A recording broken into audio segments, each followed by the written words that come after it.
Hey everyone, it's Patrick, known as ThePatrick from GameFAQs, and this is like the billionth time I tried to record this video too. I don't know why, it's like, I know I'm a novice at making videos and stuff, and that my videos are really crappy quality and stuff, but dude, it's like, goddamn, I don't know how everyone who makes like a million YouTube videos does it, because everything is like, it has to all fucking sync up perfectly. It's like you spend millions of hours editing it to try to get to a size YouTube can even fucking accept, and then it takes a million years for it to upload to YouTube. I mean, it takes a really long time to upload shit to YouTube. I guess it's a nice hobby for some people, I don't know. Anyway, I showed you some, if you get this game, Yakuza 3, and you build, your guy up through experience points, you won't have every move in the game, or power-up. You still have a bunch of power-ups and moves to get. And like I showed you in the last video, it's like I showed you two other videos that were split into parts, and they showed you how to get them through these masters who teach you moves, who you have to find and then train with. What the hell? Get this fucking, why did they have that in there? And then I showed you Revelations, which is this other way you go around town and you see things and you get heat actions that way. But then there's two other ways to get things. And one of them is almost all your weapon stuff, besides what you learn from Yonashiro Shoji and what you learn from the first part of the fourth way to get weapons. They ignore this in all the Japanese guides. People ignore this all the time, but there's actually like 5 other moves you get for weapons that you have to get from these Works Kamiyama guys. They're kind of like weapons nerds. Dude, look at this guy, my god. He has to whine about how nobody likes weapons anymore. This is where you come to create weapons, and you create accessories, and then you can repair your weapons, which is cool. Because before you would just run out of uses on a weapon, you had to just, oh well, that's it. Now you can get them back up, and that's cool because now you're making equipable weapons anyway. You don't retain the weapons that you find around stages anymore. And then you can reload your guns, which is cool. And this is like to check the recipes for making these items, but I mean you can do that anyway. I don't know why. This system is a little bit flawed, actually, because before you could just go like, what do I have, and it would just show up on the menu here, and you could go like, oh, what do I need? But now you have to go through all these, kind of like jumping through hoops to find everything. And then this is to buy equipable items, or these, which are like the recipes. So here's some of the weapons. You can make them. You need them as bases for things, and then there's more recipes. And then at the bottom, all of a sudden, blue and red text. So what the hell are these? But if you read them, you just buy them, and then it'll have them in your. You just buy them and have them in your possession, and it's like, hey, I learned like the Genro attack, the Illusory Wolf attack, and I learned the, just like the Dancing Cat attack, and then I learned the Two Heavens attack. What? Those are all from Kenzan, like directly from Kenzan. Why can't I leave? Oh, it's his closet or some fucking shit. He's like, why are you trying to go to the bathroom? I didn't tell you to go to the bathroom. And then, yeah, come on now. Now load. A lot of people don't know where that is either. They're like, where the hell is the place? But it's because it's upstairs. It's in like a little weird area over here. And then I tell them it's right near the Ryudo house. The other Yakuza gangs hide out, and they don't know where that is either. And I'm like, oh well. And then other people write into my FAQ, and they're like, fucking, you are the suck. And it's like, why do you have to write such a huge fact? Fuck you. But it is for free.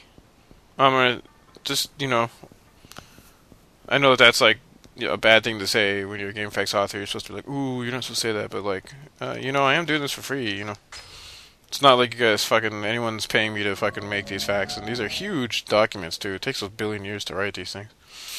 You don't even know how much fucking time I spent on this. It's like a megabyte in size already. Anyway, it's at GameFAQs, GameFAQs.com. Look up Yakuza 3. You'll find this huge document to tell you everything. Look at all these friggin' morons that appear like all over me in a cluster. So I got those 2 books, but that's not it. There's actually 2 more books. But it's at this, it's kind of weird. I'm actually going to take a taxi here, which is rare for me, but there's the red pantsuit. I hate you. Friggin' tall nerd. And then, you see there's only 3 locations. They're usually kind of useless. But this one over here, the one that got Koen Mai, I don't know what they would call that, Park Street, I guess. is actually good because you can go to the Sino color really quickly, and you can. I hate that. All these game designers too. It's like you press forward, and it's like, oh, I thought your character was like looking in the wrong direction, so you ran off in this weird direction. And you're just like, no, thank you. This little alley here you might recognize as where they had like coin keys and like side quests and stuff. It's no different this time. There's actually a coin key there again, but it's also where the Tokyo Works Kamiyama is, and it's run by that dude's brother, which is kind of like what?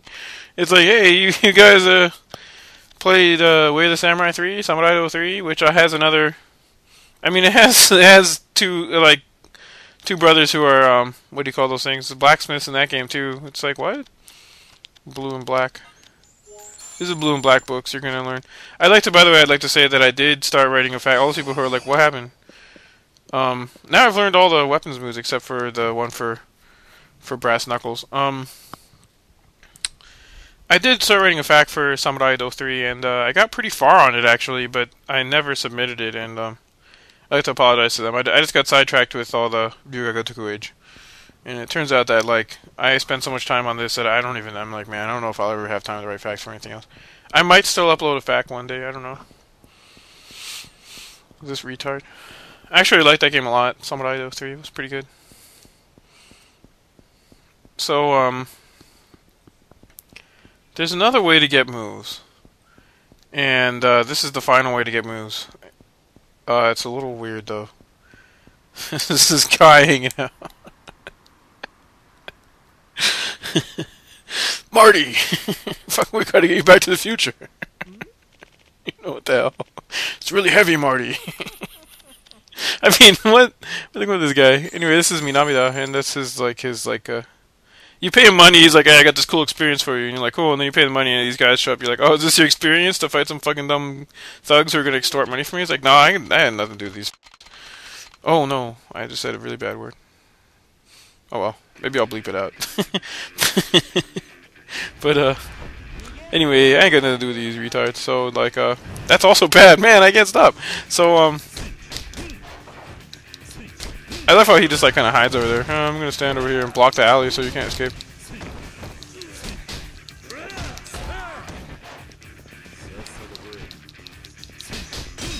Get your freaking baseball bat on my face, you stupid loser.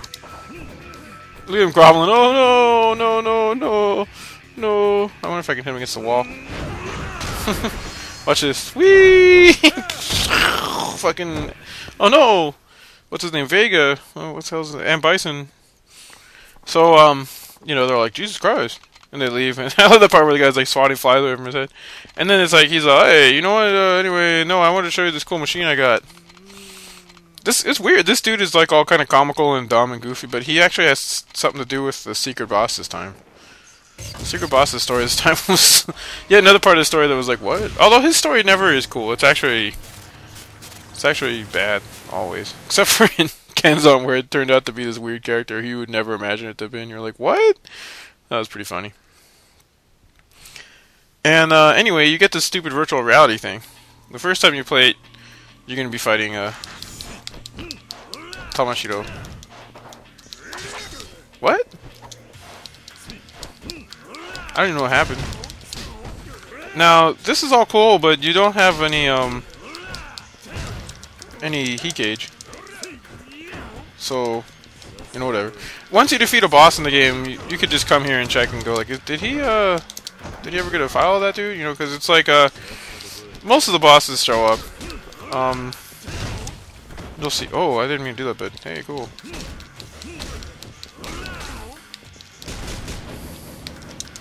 Oh, I'm way too fast that time. Oh yeah! Oh!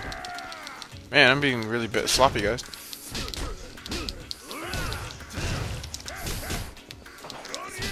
Whoops. Man, I don't think I've ever fared this badly against Tamashiro. Maybe like the first time I fought him. Whoops. He's in... You know what, buddy? Right in your face. And so that's that. And it's like,